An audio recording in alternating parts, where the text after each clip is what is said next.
Well folks, welcome back to the workshop to another power tool repair video. Today we've got a how-to video on how to repair an old Hitachi cordless drill. Hitachi now being Hikoki, so this is one of the older ones.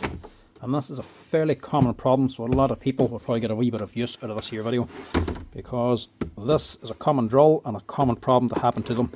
This is the old Hitachi 18-volt drill. This is one of the first NiCad batteries, or lithium batteries, is it, or NiCad? Yeah, one of the first lithium batteries. So whenever these first changed over to lithium, they actually kept the same style of battery, the push-in from the bottom batteries that used to be NiCad, then converted to lithium, but they've since changed these again. So now they're sliding when you go to Hikoki. But this is one of their first ones. First tick on the lithium tools. This here's the Hitachi DV18DCL2 from 2010. So this wee drill's got 16 years of work underneath its belt already. So these were a very popular drill because they were so cheap. These were one of the cheapest Hitachi drills you could have bought. They work out in a wee kit like this here. Very good money with one of these 1.5 amp hour batteries. Good enough for what they were, but they were a powerful wee drill. They weren't very fast in the speed, but they had plenty of torque in them, and they did a surprising amount of work. But eventually, after a lot of years of work and a lot of drilling, they all eventually got the same problem, same as any cheap and cheerful drill. It eventually stripped out the gears and the gearbox. So this one here, low speed, working fine, but high speed is stripped out. So the motor's running, chuck's not turning. It actually works when you put it into gear. It works for a little bit, but then once you run it for a little while, it very quickly slips out of gear again.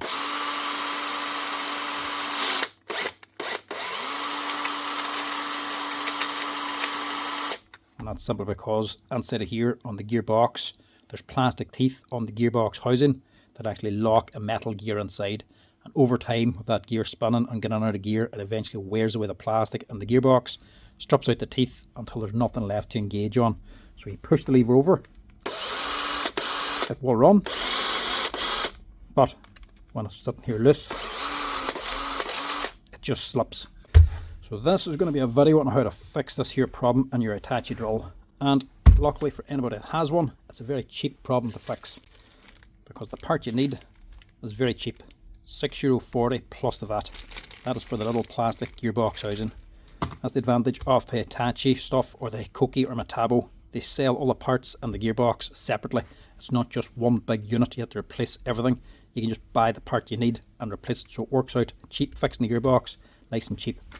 The part's no longer called Hitachi, it's now the modern Hikoki, which is Hitachi. Hitachi used to be called Hitachi Koki. So then eventually they amalgamated the names, so they became Hikoki, and they've since bought Metabo as well. So Metabo HTP in the States is actually Hikoki over here. So if you have one of them drills, Metabo or Hitachi or Hikoki, this is how to fix it with just this little cheap plastic part. So that's what we're going to do here now. Strip this apart, strip the gearbox, and replace this here. And luckily, it's quite easy. Now this may seem like a big job, but it's actually not. All you need as a PH2 screwdriver. I'm just going to use a drill for speed. One screwdriver is all you really need through this whole thing. That and maybe a little flat screwdriver just for poking things around.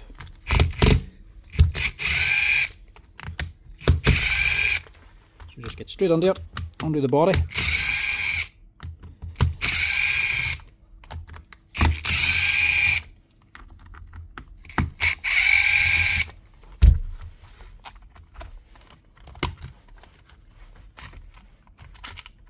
Take it out. Inside just a DC motor, a switch and a gearbox. If this was most other brands, maybe DeWalt would sell you the parts inside as well, but if it was a Makita, it'll be a gearbox, switch and motor. That's all it'll be inside. Maybe the wee change lever or not, but on the Hitachis or Hikoki, you can buy all the parts inside of here. So the part we need to change is this here black piece of plastic. This side will be fine, but the gears are on this here black piece. We need to replace that. So I'll take it out, just give it a wee lift and a wee shake. You lift out the whole gearbox and motor, and then take hold of the motor and the gearbox and just give it a wee twist, and then give it a light pull. That'll take off the motor. So just get rid of that little change lever as well. Put that to one side. We'll just work on this. So the only other tool you really need is just a little flat screwdriver, just for moving bits around. A steel washer on top. Twist that up. It should just turn a little bit. Then you can just lift it out. Then we're going to dismantle some of this. So 3 gears on top. An outer gear there. And pull all these out. Don't just dump everything out because it'll be harder to put it back together again. But taking it out, don't be worrying too much about these because you can only put them back in again in one order. And you get the same thing again. This is just a gear train inside to reduce the speed. The motor will be running very, very fast, but it'll have no torque. And then the gears then reduce the speed that it runs and increases the torque. So then you go to higher low speed, it reduces the speed even more. Whenever you go to low speed, then it increases the torque. So it's the same power, you're just compromising speed and torque. So when you get that far, then you've got this little lever that's actually hooked in to this here other plastic gear. Pop that off. So all this is just a plastic gear. Sometimes these can be metal, but this here is the actual gear that's been locked. So your little change lever on top for your high and low, you're moving that, which is moving this little arm inside, which is actually hooked on to this here gear on the inside, and all that's doing is moving back and forth. So whenever it moves this way, it releases itself from these here plastic teeth, and it can spin around, changing the speed. Whenever you push it back, then it locks into this plastic housing and locks this gear in place, so only the inside gears can spin around. That's what's giving you your 2 speeds inside. So pull that out. That's actually fine as well. The teeth aren't damaged. Main problem is this here. So 4 screws to pull this off.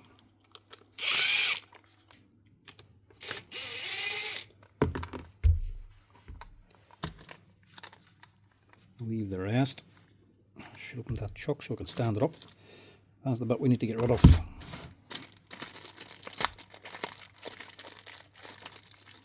It's as simple as that. Take off the old and stick on the new.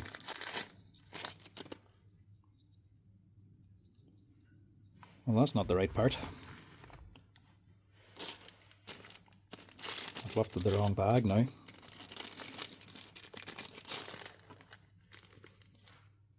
Way too big. My mistake. This is the part you actually need here. Lifted the wrong bag just from the shelf. Got a wee bit too ahead of myself.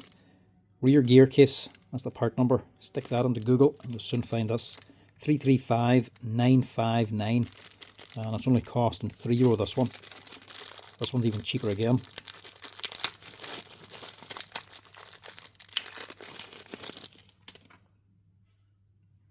That looks better. It's just a straight swap. On the bottom of the gearbox, you see there's a wee track the whole way around. Apart from here, where it's actually connected. It actually seals around here. So this only goes on one way. You can't flip it around. So that little cutout has to just go here. It's the only way that'll go on. And it's just a matter of screwing it down and rebuilding it then.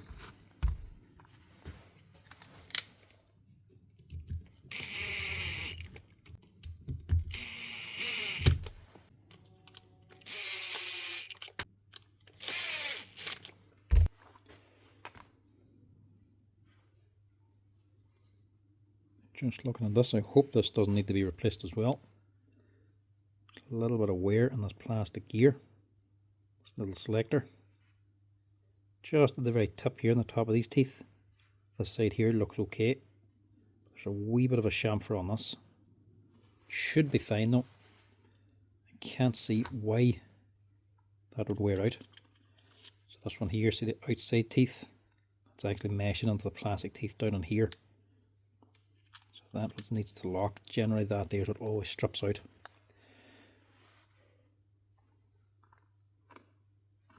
Stick this on first and see if these here still might line up. Just warn you, it's definitely not worn enough.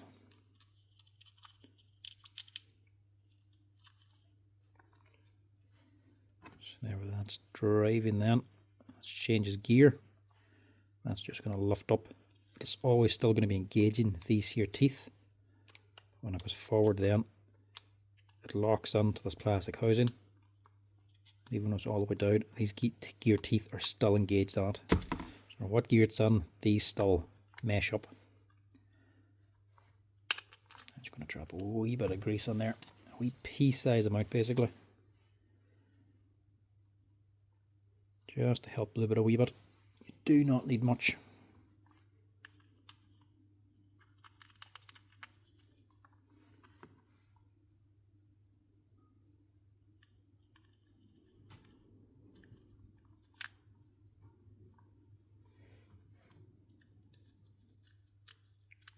That grease will work its way around and get to the top again too. So you don't need to put anything onto the top here. If you put on too much, it's just eventually going to work its way out and make a mess. So just put on a little. Put your steel washer on top then, and that just twists. Just locks in down in here just to hold it in place. And that's it. It's hard to tell which way is up and which way is down in this thing, because everything's worn out. So these wee side pieces here are going onto the body, so that's the way it's dropping on to this. You put this here on the right side to make sure you're set up correctly, so that your actual hammer mode and drill mode is at the top and not at the bottom. And you turn this here all the way around to the lowest clutch setting, so these springs are under the least tension. If you have it up too high, whenever you unscrew this, the springs will actually push the whole thing off. So set it to clutch setting 1 when you're dismantling it. So that'll be clutch 1. So that's where it's sitting at there, number 1. And then you have to go the whole way around again and get the drill and hammer. So that's the way she should be sitting. Then just putting this little lever or selector back on. You can see the gap, the wee track in that plastic gear. Drop it onto the wee track.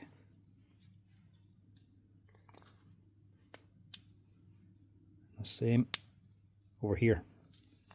So that's what's actually pulling that plastic gear up and down. Just give that a wee wipe. Now just make sure that this is going on right. That just sits on there. That's holding lever. So that whole thing just pulls it back and forth.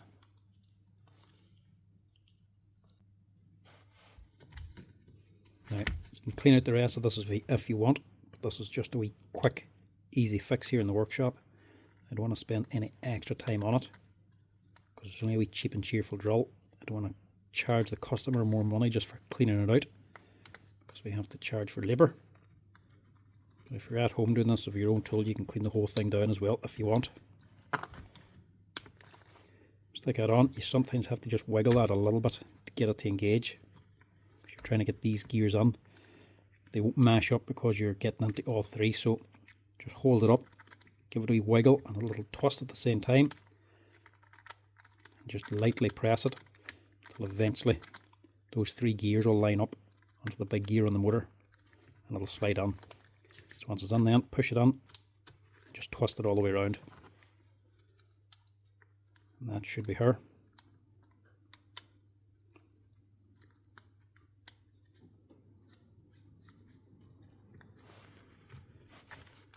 Drop that onto place.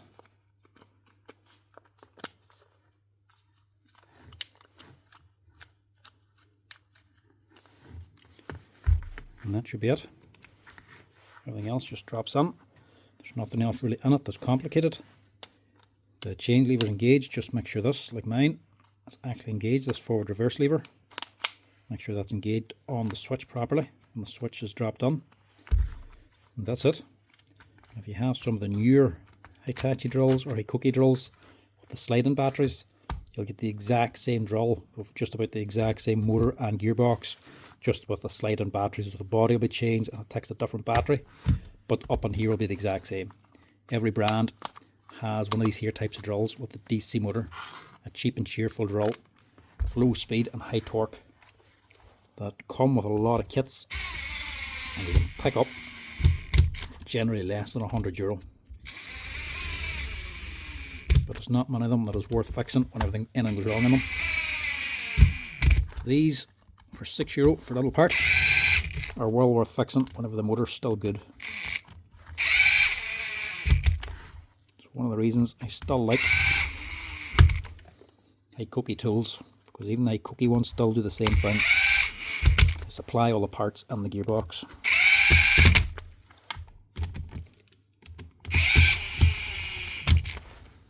That's her. Let's see if she works.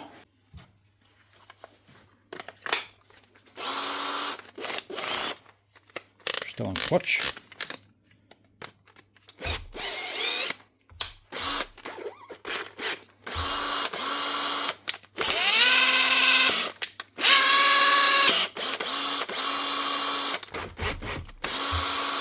She's drilling, and she stays drilling.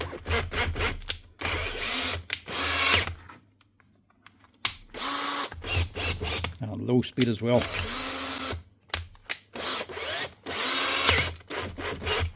That's it. That is how you fix up your old Hitachi drill, the DL18DCL2. The old NiCad battery, the newer lithium battery, or the new lithium sliding batteries. No matter which one it is, that's how you actually strip it and fix up the gearbox. If you happen to strip out the little plastic gearbox inside and it keeps slipping on one of the gears, that is how you fix it.